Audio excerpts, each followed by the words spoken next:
Welcome everyone. We are going to be covering the common issues on contracts that we're seeing. And it all has to do with this kind of changing or crazy market that we're experiencing as buyer's agents and as listing agents. So hopefully you guys will get a few tips and tricks, but I do want to have time at the very end for your questions. So there's less content tonight, so we should be able to open the call up at about 10 to the hour. 10 minutes to 6 o'clock, and that way we can cover some of the questions that are burning for you. But we're going to just dive right in, and we've got this recorded as well, and we are live on YouTube. Many of you have asked me, do we record these? Yes, we do, and we post them right on our YouTube channel. So if you do have questions or you want to go back and see a screen or maybe some ideas that we proposed, you can certainly go back and re-listen to the content tonight. So welcome to those who just joined us. We're excited to cover common issues on our contracts. We are going to be covering buyers and sellers and kind of the things I'm seeing mostly as the designated broker. The good news is we're seeing things going up. So more listings, more transactions, which is a great sign for our firm. Next slide. So the first thing that you want to do is you want to set up your listing correctly. Some of you have not done listings in a while, and we could use all the listings we could get right now. We are at a level with COVID that happened. We would drop down our listings for our firm, drop down to like 2015 or 16 levels. So we certainly have the capacity with all of the brokers at Best Choice Realty to take more listings. And many of you need more training, but you need to set them up correctly. So I am highlighting one of the ones that is done very, very nice. One of our brokers, Mary Austin, I believe she's on the call, and her listing that is pending right now. But I like what she did with her agent remarks. And again, it's trying to create comfort. When buyer's agents are out there, it is super, super stressful. They don't know, is this a nice house to go tour? Is this going to cause problems? Is my clients going to feel uneasy? So I like what she did on the agent remarks. So if you guys are listing a property kind of like Mary, and she had maybe her sellers are living in the property, I think this is a good way to kind of get the word out that your sellers are willing to work with the buyers. So hand sanitizer, disinfectant wipes are on the counter. That is a great thing to have. If you don't have some of that, you need to find somebody that does have hand sanitizer. I believe Nick in our Linwood office, if you want to make an appointment and go into the Linwood office, there's I think a lender or some other company that is actually giving out a lot of hand sanitizer. If you need that or disinfectant wipes, let us know. We'll try to help you in coming up with some of those materials. Sometimes they're hard to find. I was at the grocery store and the disinfectant wipes were pretty much off the shelf. But hand sanitizer, we are starting to see a lot of that come back. So you need that if you're going to be taking listings and you want to set up your listing correctly. I like what you said is home is sanitized daily. Again, the client lives there, I think, and it says helpful sellers, easy to show.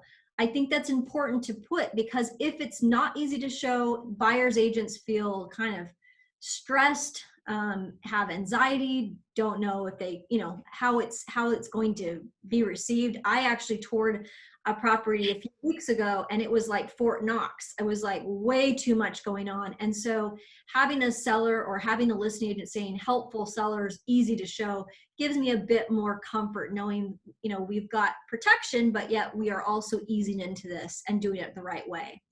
Listing agent happy to help with showings at no cost to you. I think that's a great offer that they offered to the buyer's agents.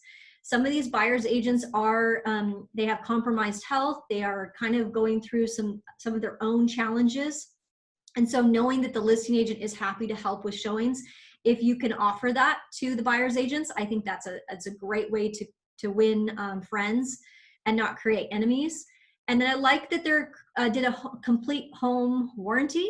That's a great thing to do to kind of give them comfort that, there may be some things that need to be done with construction. I know when Mary took it, construction was backed up where we couldn't go out and get some of this work done, but having that home warranty is another way to communicate with those buyer's agents that there are some ways to combat potential issues down the road. Always love that you guys put title and escrow with whoever you like to use. I think that's awesome that we try to control who we're using title and escrow. And hopefully if you've set up your listing correctly, you have went ahead and ordered preliminary title. I like to also, if you have opened up title and they've done the full title check with your seller, to put the title order number. And that would be the only suggestion I would give. Again, it's pending, so it's not something you have to worry about. But for those of you who are thinking about taking a listing, yes, go ahead and put the title order number if you have room. But definitely love the agent remarks. They did a fantastic job of marketing. Photos turned out beautiful. And I hopefully the deal will go through. So looking forward to seeing that one close. Next one. The other thing that I get a lot of questions is my sellers want to exclude somebody from the contract. I want to do a bit more for my seller. Many of you just don't know how to write it up. And so Form 18 can be like your friend when you're a listing agent. So I put one on the screen here by Terry Nelson. She did a great job of marketing her listing as well, and just reviewed her Form 18 that was with her other contract. So she had her 1A, she had her input sheets, she had all of her necessary supplements. But she also had it said on here on the other, seller agrees to pay out of the closing proceeds $1,500 to Allison Easley for staging. Now I know Allison Easley used to work for Best Choice. She probably is just doing some what they call vignette staging, where she brings in some accessories. And that's a great deal for the accessories. And then we don't have to worry about it. And then Allison's okay with getting paid out of closing. So that's how you would word it if you're going to have the seller pay out of the proceeds for staging. Many of you have asked me about that. There are a lot of competitors out there right now up against listings. I see it coming through our office where they're asking the listing agent, will you stage my house? And what will you charge? Is that included or is that not included?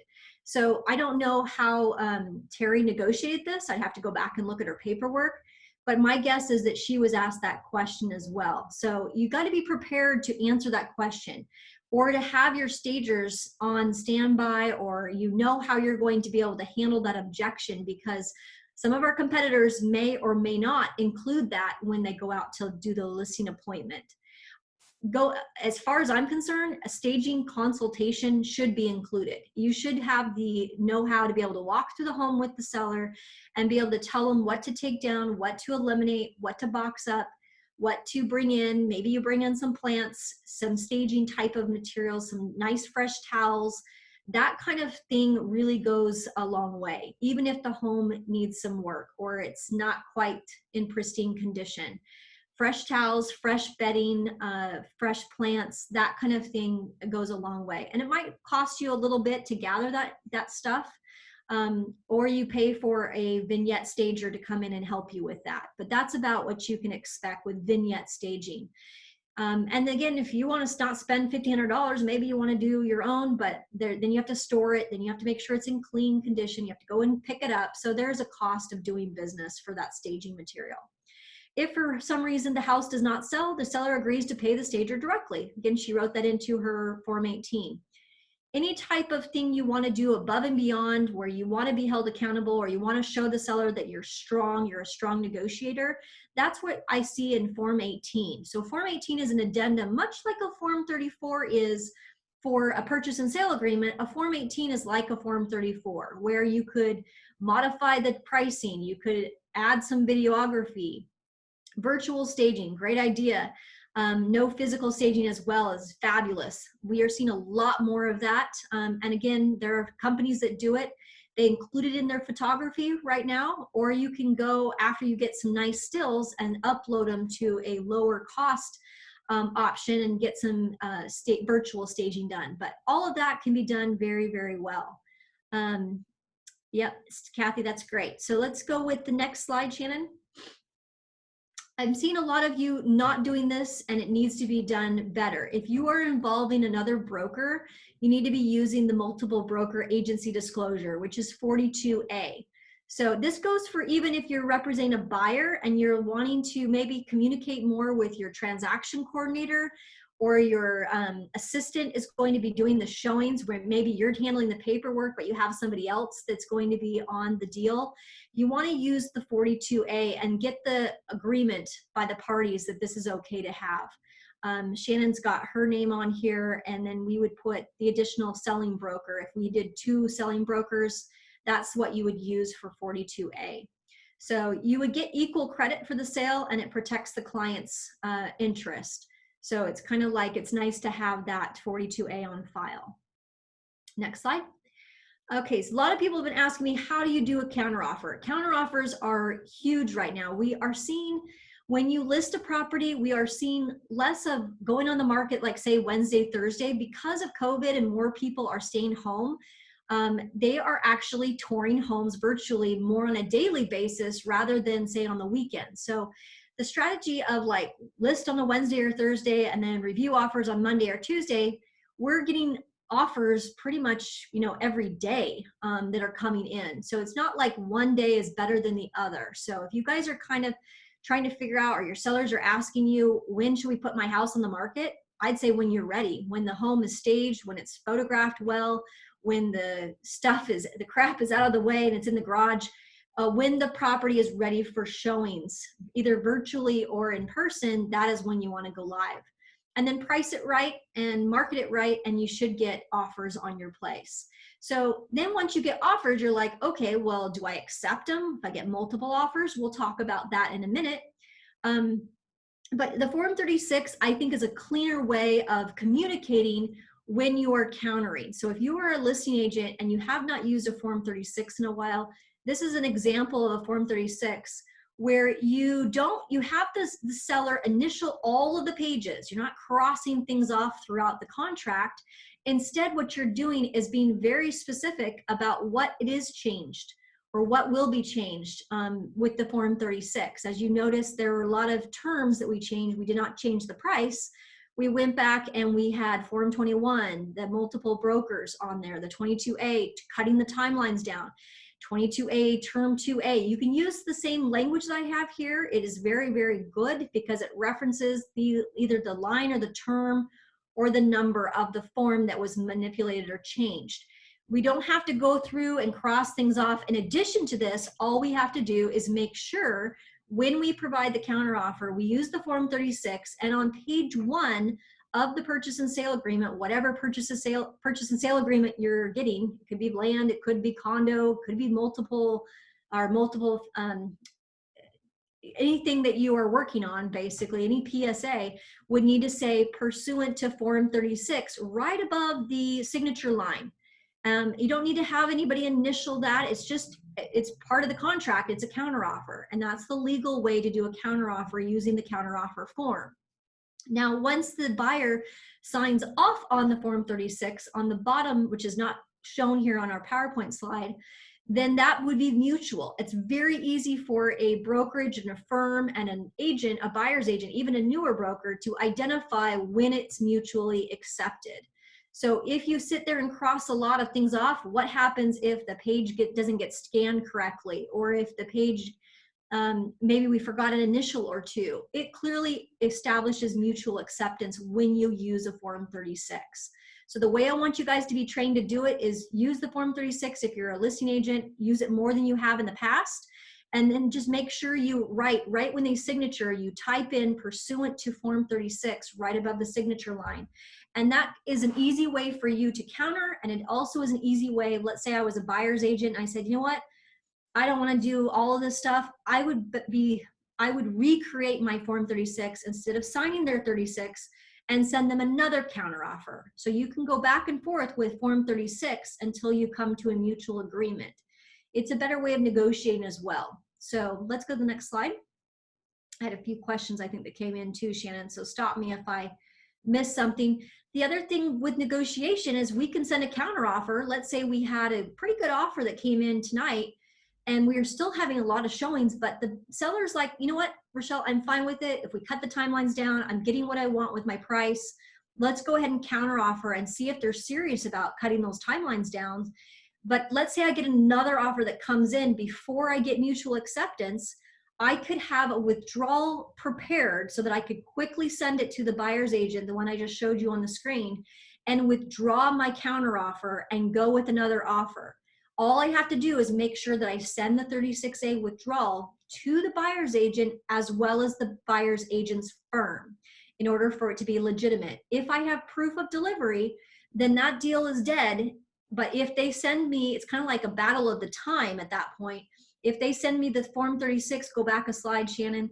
They send me that 36 that has the signature on the very bottom that they've accepted and delivered that to my firm and to me as the buyer's agent or the listing agent, then we have mutual acceptance. You cannot send a 36A counteroffer withdrawal.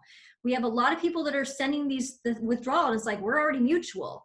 Or vice versa, they don't even understand what the 36A is. So if you get a 36A, what that means is they decided to just eliminate this, and now you're back to the negotiation table where you have to, time is of the essence, to get the seller to agree to your terms or maybe a price if you're negotiating on price. Okay. The other thing that I'm seeing everybody doing, and it's not mostly our agents are very well educated about the 22 FM, but I'm seeing this a lot when you are maybe the seller and the buyer's agent includes the 22 FM. We don't need to use the 22 FM anymore. A lot of people are countering and crossing this off or eliminate it completely. That is the proper way to do it now that we're not in, we are able to show homes and we're able to negotiate. We have ways to complete our real estate transactions. I would only use the 22 FM sparingly, like if somebody had COVID, one of the parties had COVID, where we would need to negotiate using the 22 FM, but it really should not be used by the majority of the deals that I'm seeing. Yet we're still seeing it on probably 75% of the offers I reviewed this past week. So let's stop using the 22 FM. That's no longer needed. Okay, next slide. I am still seeing showing protocols, which I am fine with, especially if you have sellers who are in compromised situations. COVID-19 showing protocol form, we can provide this to you if you'd like. We're going to put it in our goodies tomorrow. So if you are joining the call, we'll go ahead and send this out to everyone along with the recording so you can listen to this. But the form is easy to use. It's a way you can put it in your supplements, and then you can have it available for your buyers or your sellers. This again would be for those sellers that are really particular, those ones that are very concerned about people coming into their property. You might want to go ahead and include the showing protocol form. Leaving all doors open, refrain from touching services, that kind of thing. Your buyers would need to initial or sign this before they toured the property. So if your seller is like, no, it's vacant, let's get as many people in as we possibly can, obviously following the social distancing and the guidelines, but by the appointments, then there's no need for you to use the protocol form. It's not a requirement. It's just one of those forms that we have available in case you have a seller who is very concerned about people coming through their home and they want to make sure they have this on file. We can make this a form that we do prior to showing, and that's how we've used it in the past. Next slide. Multiple offers. So a lot of you are seeing multiple offers now as well. So this is one that Lynette Will has out in Squim. She's had this listing for a while. And just because things are starting to get better, it looks like out there on the peninsula, as well as in King, Pierce, Snohomish, and Thurston counties, even our outlying areas, we are seeing offers starting to show up on our listings. A limited inventory is going to produce multiple offers. So be prepared for that. But here you have two offers that came in. I believe they came in today. One was for $600,000, 20% down, contingent on selling their $700,000 house in Tacoma. The other offer number two is $625,000, 20% down, contingent on selling their $375,000 condo in Everett. So her question is there a multiple offer form? Or how would you handle something like that? Can you counter back higher than the list price? Yeah, you certainly could counter back. You could counter both of them. You could counter one of them. It would be easier if you do one at a time than to counter both of them and risk the chance you might get two under mutual. That's rarely happens, especially if you have a counter offer withdrawal form that you could hurry and send off to offer number one or offer number two if you get mutual acceptance on one or the other. But you're definitely going to want to know how to use the 36A if you're going to counteroffer both of those offers. But here's a challenge. I mean, they're both contingent on selling their house or their condo. So if you were going to counter, you may want to strongly encourage them to revise their offer. And there's no rules as far as what I tell offer number one, I have to tell offer number two. But I would recommend either sending over a multiple offer disclosure form, which you could easily do. You could create something like this, or we have one available for you. But more importantly, I would, if you're going to have them revise their offer, I would use the email to communicate that you're in receipt of multiple offers and give them some ideas on how they could strengthen their offer when they revise it. And that gives them another day, for example, to maybe handle or revise their offer. And that way you wouldn't have to do the multiple offer disclosure, and you could just wait for them to revise their offer. If they choose not to revise their offer, then you still have the opportunity of countering them, or one or both.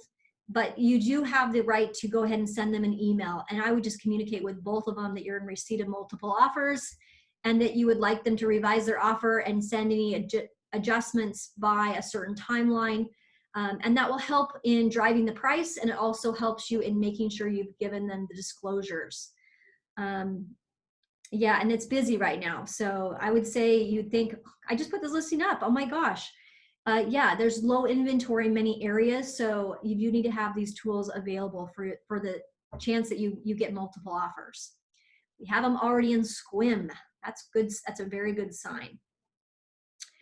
All right, I think I covered everything, Shannon, I wanted to cover tonight, except I did want to show before, go ahead and send me a message if you have some questions. I will take some open forum questions today, but if you could show on the screen, Shannon, the MLS number on Mary Austin's, that would be awesome so that people can see if they're taking listings, what supplements you need to have. And I think it would be very important to show that. If you could pull that up while I'm taking questions, that would be great. Kathy said, yeah, used to get things up on the market by Thursday with so many folks at home. Yeah, it's busy right now. So it really, the strategy is just price right and market well. And that would be the way to go. Days they are at work. Yeah, I mean, you could, we put them up on Friday night. I mean, that's been a hot time to put things on new listings. So that maybe answers Mary's question. Mary's got a question. Shannon, if you could go ahead and unmute Emily's line and then go ahead and show the supplements so you can see the supplements that Mary and Lori put up on this listing. Go ahead, Emily.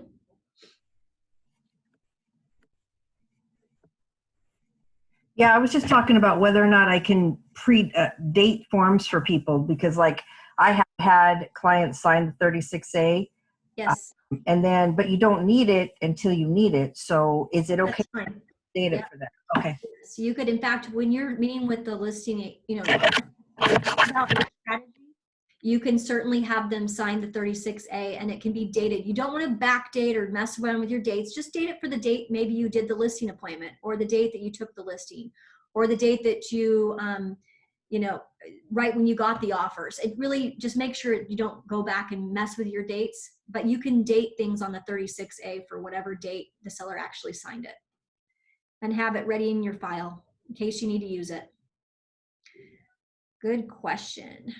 Lynette had, Diane Lee said, please clarify, can I send a 36A if we have mutual agreement? No, you cannot, Diane. If you have already reached mutual agreement, you cannot withdraw your counteroffer. There is not a seller contingency. The only seller contingency, I will kind of put that as far as the offer goes, is the earnest money. That is the only chance that the seller has to basically withdraw early on in the contract, is with that, with the earnest money not being deposited in time. They have the right to terminate based on that. They also in the 22A have the way to back out of the deal if the buyer did not follow through and actually by saying the 22AL and 22AP, but the seller does not have a seller contingency per se, like some other states have. So it's very important, if you are going to be it's going to be a really time sensitive type of negotiation, like Emily suggested, let's go ahead and do the 36A, maybe at the onset when you start working with the seller, and just have that in your file in case you need to use it. Okay, great question. Shannon, Go for anybody it, else? Lynette. Yeah, hi. Okay, back to offer number one. She had spent a lot of time on it, writing it up and everything, and that we didn't have another offer at the time. So I called her out of courtesy and told her, hey, look at the the sellers don't want to remove the cabinets. That's like $6,000 to do that. And another offer came in, and it could get into a bidding war. And so maybe you want to talk it over with your buyers to see.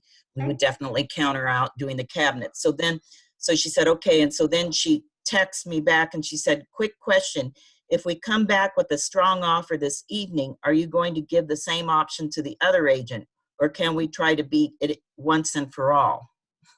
Okay. Well, I like the buyer's agent's Yeah. persistence and the way she's communicating with you, Lynette. That's a strong position on her part to get you to agree to, you know, to look at the offer. I would say, you could send them both an email and just say we are because you're in receipt of the other offer, right? You have the Right. offer in hand.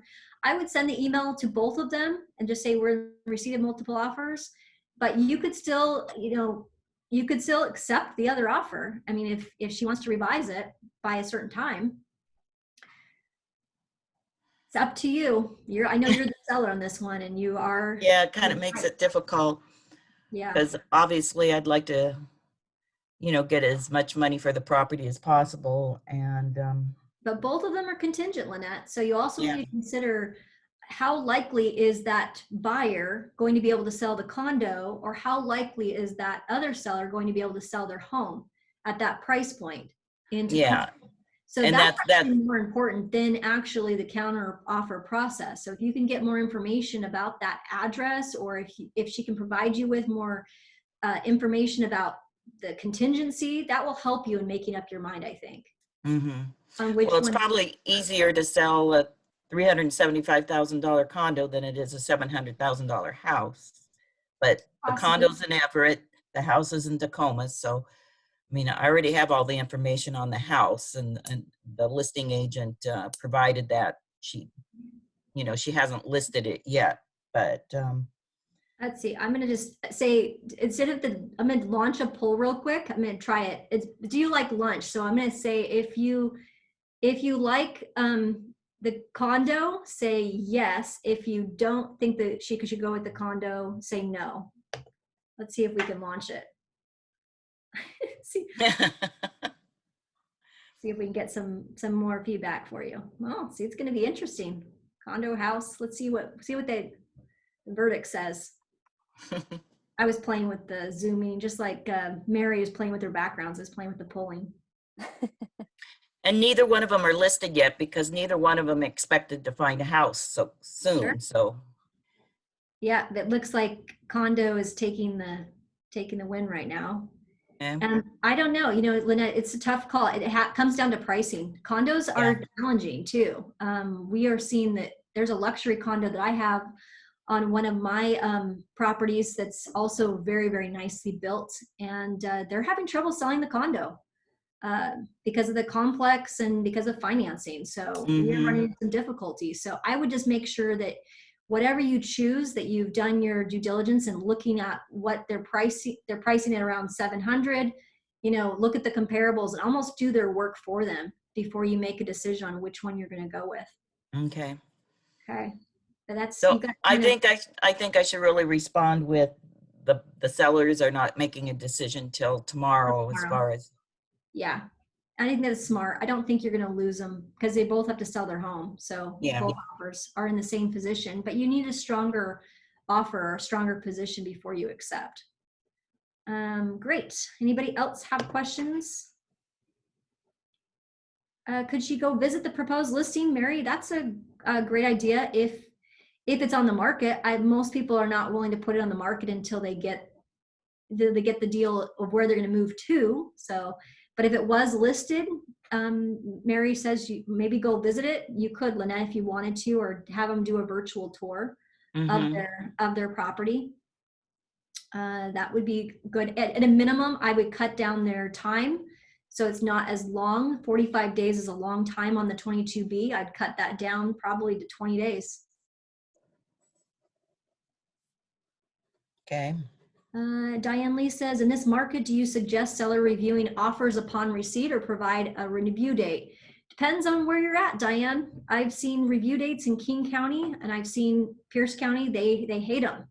They almost refuse to like play the game. So if it's King, I'd say it depends on the neighborhood, depends on who the players are. But review dates are still being seen. If you're talking Pierce, my recommendation would be no.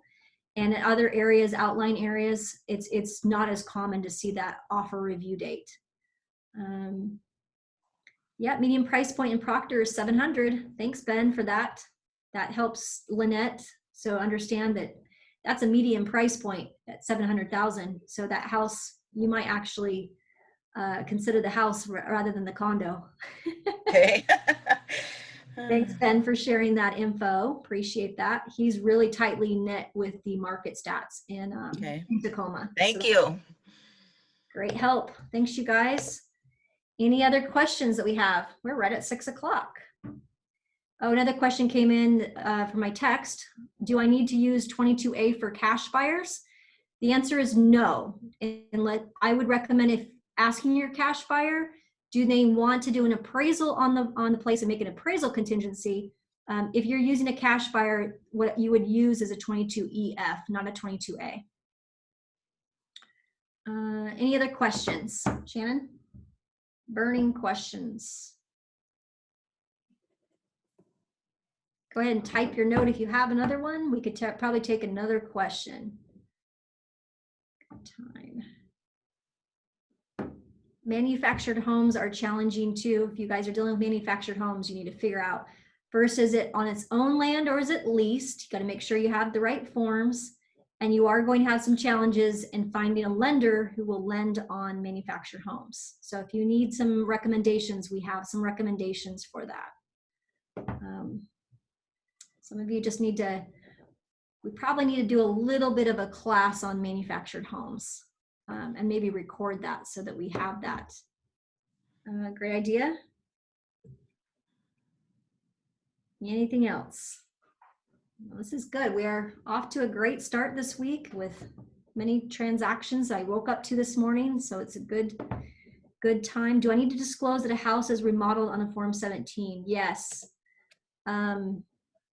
If you're the seller and you are filling out that Form 17 and you're also the real estate agent, you really need to be very, very cautious at how you answer those questions, meaning you need to be very transparent. If there was a remodel and you're the owner and also the listing agent, you got to make sure you disclose, did you get permits? Did you do any of that stuff? Because you're held to a higher standard when you're licensed as a real estate broker and you also are the seller.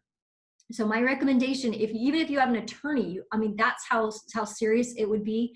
I would want to disclose everything I know if I was selling my house today. Would not want somebody coming back and telling me I didn't disclose that there was a crack in the foundation, or there was an issue I was having with the furnace and I had a contractor come out to look at the furnace. All of that needs to be very transparent when you're selling your own property. If your seller is asking you, do I have to disclose if the house is remodeled, whether I have permits or not, there's this question on the Form 17 that asks for that. And if they have and they have not gotten permits, I would definitely want to make sure you disclose that on the Form 17. Great question. If the timelines are tightened, are the appraisals still taking a while? Sam, can you unmute your line? If the timelines are tight, are the appraisals still taking a while? How do you offset that? And should you add more time? I can answer the contract question, but as far as the appraisals, can you answer that? You hear me okay? Yes, go ahead. Yeah, they're medium. I mean, two to 2.5 weeks, depending on where it is. What Movement's doing is we have to order the appraisals per the automated approval, but we're allowing the appraisers to choose if they go in the house or not. If somebody's sick in the house, or if there's somebody, with immunosuppression issues, they can do a drive-by or desk appraisal, which is quicker. So okay. We're not seeing really anything going more than 20 days, and some best cases about 12. So it's busy. So it's okay. I mean, it makes it hard to do a 3-week closing, especially with social distancing, but a 30-day is still very doable with a responsive borrower. Okay, but if you were asked to answer your question, I think, let's say that I was countering you and we're being very strong and we were countering you on the 22A on term 3A, and we were changing it from, say, 30 days, that's the default, and maybe we changed it to 15 days, Sam, to put you kind of in a crunch position. That doesn't mean that it's waived. I would still have to give you notice, meaning the listing agent would have to send over a removal of financing contingency at that 16th day if I countered you pretty strongly. So most of the time, what I see is that it just shows that we're serious. It keeps the lender on point so that we don't have delays with financing. And it just makes things run a little bit faster, but it doesn't, I'm not seeing too many people actually sending me the waiver of finance contingency on day 16. Some of them are waiting a little bit longer before they're asking for that. Or if you get to day 30 on your closing date, and now your lender has dropped the ball or did not get the appraisal, it's harder to ask for that extension when you've written up a tight closing date or you accepted a tighter 22A term 3A contingency period. So you could ask for an extension if you find out from the lender that the appraiser is going to take a little bit longer. It's better to ask for the extension earlier than wait till like the day before closing. That I can tell you. Hopefully they answered your question. Go for it, Lynette. Okay. Hi, Sam. I was just curious on agents who need to find out on behalf of their client, whether they're representing the seller or the buyer, you know, an update on the loan process. What all can a lender provide to an agent? Great question. Well, we can provide updates on the transactional part of it. They've received an approval. This has been ordered. This is in. I can't give any personal information unless the borrower tells me in writing that I can do that. So if you want to, if a listing agent wants to know the credit score or where their money's coming from, I really can't give them. I shouldn't give them that information, but I can with written permission from the borrower. But I can. How about if there's some glitches in it, that the borrower needs to clear up? Can you tell the agent what those glitches are? In a general sense, yes. Again, if it's personal, you got to be careful. I mean, there are some gray areas there. Like I've got a situation where a borrower, she did a forbearance on one of her rental properties without knowing what it means, and it's holding everything up, and she's undoing it all. So I just basically said that we had some coronavirus related credit issues that are being unwound, and we'll still close on time, but we are behind schedule. So, in that situation, you need to be careful. And if it's going to kill a deal and the borrower is like, I don't care, go ahead, tell them whatever you want, then I'll do it. But I need to get that in writing first. What do you think is realistic? How many times can an agent contact the lender for an update? Oh, I've got transactions where if there's a transaction coordinator, especially, that once a week they'll shoot me an email with 37 people attached wanting status, and I'll answer it. I don't love that, but if they want that status, I'll give it. I feel once every week or two is not a bad way to go. I mean, I'm surprised how many times agents never follow up, and get towards the end. I'm still knocking on wood. I think I'm going on 4 years of not missing a closing date on an in-house purchase. Brokered stuff is different, but every week to 2 weeks is fine. And you don't want to be their best friend. You want to do the best job for your client. So if you're bugging the loan officer, so be it. More than once a week is too much, but yeah. Okay, thank you. Thank you. So Kathy, I will end with yours. Kathy said seller agreed to do all inspection requirements, but cannot do one of the requests. Should I do a separate form stating all items completed except for this?